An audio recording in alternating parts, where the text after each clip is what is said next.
Ooh, what's cracking, my crackers? Future Ball Guy here. Sorry it's been so long since the last video. I've just been going through a lot recently, and work has been absolute hell. But now we're finally back with the second upload. We're going to be starting a new series called Best of the Best, where we'll look at the best of the best in each Call of Duty game. With that being said, I'm going to go into the criteria. So, to be eligible for the series, you have to be the best or one of the best in your class of weapons.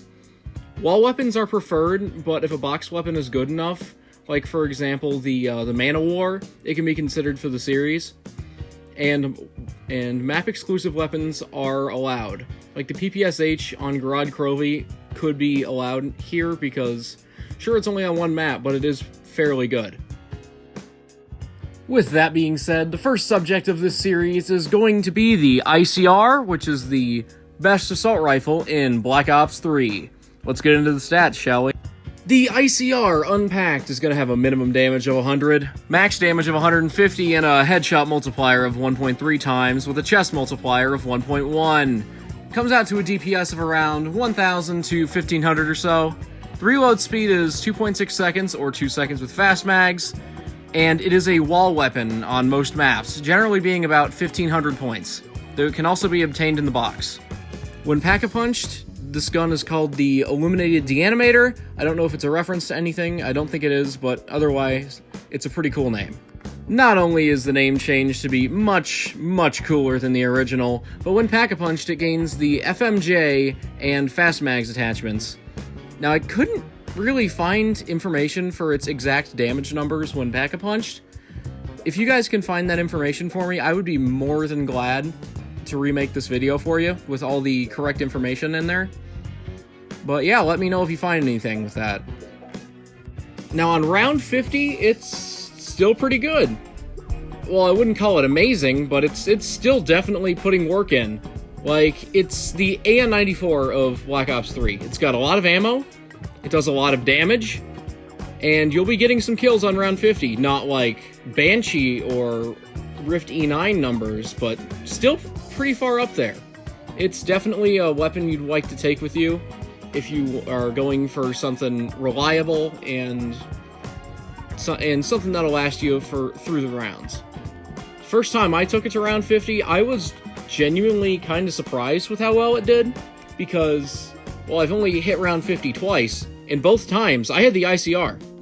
It's I wouldn't call it a powerhouse, but it's a very reliable workhorse when it comes to going up the rounds. Especially getting through the late 20s to mid 30s, it's amazing.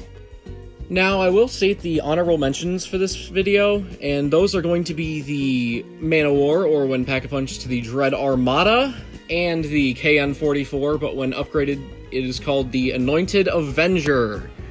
Now, the Man of War is definitely a powerhouse. It doesn't have a very fast fire rate. I'm not going to call it fast. I think it's like 425 rounds per minute. But it packs a punch. On rounds like 30 through 40, you will be slaying zombies. And it has a decent ammo pool to go with it, of 40 in magazine and 400 in stock. Now, interestingly, we have the Anointed Avenger next, which isn't exactly a high rounds weapon, but for the earlier rounds, mainly the late 20s to early 30s, like I said, that's generally like the assault rifle prime time, is the late 20s, early 30s, but it is definitely a very good weapon for that. It procs its double packs pretty quickly and consistently, and it's got a very good amount of ammo, especially for being a wall weapon, unlike the Dread Armada.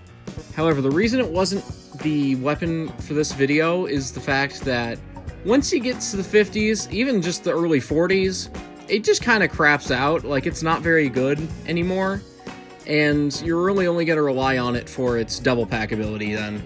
And the reason that the Dread Armada does not make it this far is because of the simple fact it is a box weapon. It's a lot harder to get ammo, and if you don't have max ammo gobblegum or alchemical antithesis on the higher rounds, you might be in some deep shit.